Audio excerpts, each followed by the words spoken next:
como a la diferencia como de resolver cuáles son las diferentes formas de producción, por ejemplo, que existen, o sea, cómo se puede implementar esto, por ejemplo, en los largometrajes, en las series web, publicidad y entre otros. Bueno, aquí habría que, a ver, lo voy a poner un poco desde la experiencia personal. En la medida que uno pudiese tener, digamos, todos los dedos de la mano absolutamente funcionales como si se tratara de un dedo índice, ¿sí? Pues uno los articula de esa manera. Lo que quiero decir con esto es que eh, uno en un proyecto pequeño posiblemente va a necesitar, no sé, un pintor escénico que es en que se encarga de alguna manera de hacer las pátinas y darle justamente el acento a las superficies, etcétera. Pero pues el proyecto es pequeño, entonces en esa medida, por ejemplo, en muchos casos, cuando son proyectos pequeños, yo ejerzo la labor del pintor escénico, ¿sí? También hay asuntos que tienen que ver, por ejemplo, con el diseño de props o el diseño de la utilería, ¿sí? Si el proyecto es muy pequeño, posiblemente sale a flote, digamos, toda esta parte que tiene que ver con la formación y mi educación, y en este caso tiene que ver con lo plástico, ¿no? Las artes plásticas. Y la parte escultórica aparece ahí y se pone en función de eso, ¿sí? Pero si uno está en un proyecto que de alguna manera tiene unas dimensiones, ¿no?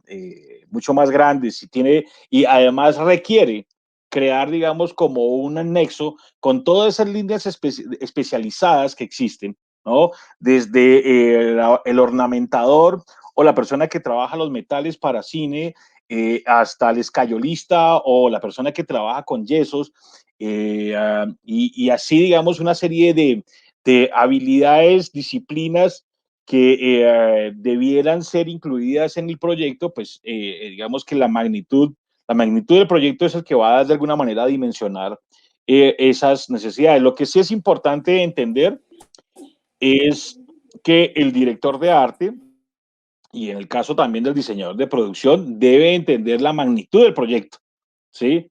Eso le va, digamos, a poder proporcionar el mapa, de alguna manera, de lo que necesita o de la manera en que se va a abordar para llegar justamente a su fin, ¿no? Es un poco la idea renacentista del artista y básicamente como un poco a lo Miguel Ángel, ¿sí? O sea, Miguel Ángel no únicamente esculpía la roca para llegar a un David, ¿no? Sino si él tiene que ir hasta Carrara y pensar, digamos, como el sistema por el cual iba a llevar esa roca hasta su taller, ¿no? Y eso es todo un proceso de ingeniería, eso implica una cantidad de personas, una cantidad de maquinaria, una cantidad de tiempo, ¿cierto?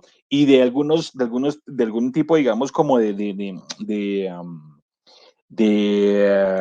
interacción con distintas cosas para que finalmente eso esté en un lugar para que al fin termine siendo lo que es, ¿no? Entonces, digamos que aquí hay un ejercicio que debe ser consciente, consensuado y también entendido, ¿no? Sí, y por ejemplo, no sé si Arley también, por ejemplo, ha participado como de producciones internacionales de varias, y de pronto nos puede explicar también un poco o ahondar un poco más en este tema de cuáles son las diferencias entre los proyectos nacionales e internacionales, qué tipo de oficios, por ejemplo, surgen específicos para estas producciones internacionales y cómo han llegado al país, cómo esto favorece al gremio de diseñadores de producción y al departamento de arte, por ejemplo. Bueno, pues algo que decía Ramsés y que es muy importante, digamos, en todos estos proyectos que han empezado a llegar, todo depende del esquema. Realmente estas producciones internacionales, digamos, pues vienen, sean estadounidenses o sean europeas, digamos, ya obviamente tienen una trayectoria un poco más avanzada a lo que nosotros hemos desarrollado acá en Colombia. Pero dependiendo también de la magnitud y del factor y del proyecto, de la geografía, es donde empiezan a aparecer todos los oficios que están detrás o que hacen parte de todo el departamento de arte y de donde, digamos, el encabezado de un diseñador de producción Entonces, digamos, esa es como la gran diferencia a un proyecto de pronto nacional, que es donde, como decía, como hablaba Rancés, que es un proyecto donde el director de arte asume, digamos, toda esta parte de conceptualización y de diseño, digamos, de la propuesta, de la propuesta creativa del proyecto, y a la vez es la persona que lo ejecuta. Digamos, estas han sido como las grandes diferencias digamos, de lo que se ha hecho como en producciones internacionales y de las producciones nacionales. También lo hablo desde la experiencia.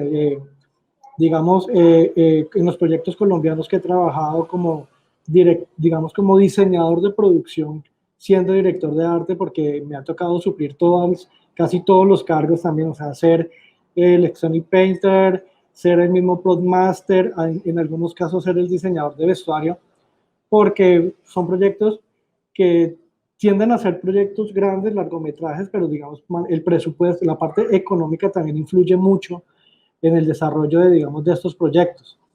Aunque en Colombia pues también se han hecho proyectos nacionales que cuentan con muy buen presupuesto, se sigue manejando, digamos, estos esquemas de trabajo muy arraigados, digamos, a la tradición que se venía haciendo en Colombia. Como decíamos, el diseñador de producción es un tema muy nuevo digamos que ha llegado a Colombia justamente por esas producciones internacionales.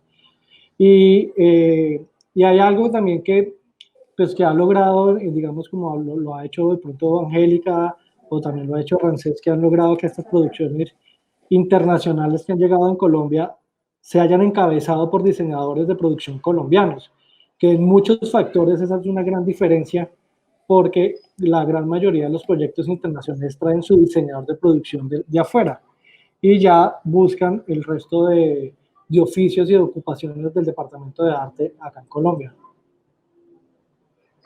Y creo que realmente en Colombia, digamos que ha habido como un incremento hacia profesionalizarse también y a darnos como un lugar también, abrirnos un espacio como, pues, como trabajadores del Departamento de Arte en los diferentes oficios, ¿no? Porque yo siento que se ha habido como un crecimiento y no solo por las producciones internacionales, sino por la calidad del cine nacional también, ¿no? Porque como digamos que desde hace, no sé, varios años atrás vienen ocurriendo como una serie de grandes películas de gente muy talentosa que se ha ido volviendo como especialista en un oficio. Y yo sí creo que pues también esas dinámicas han surgido pues también por la gran cantidad de producciones extranjeras que han ayudado a que también de cierta forma aprendamos otras cosas.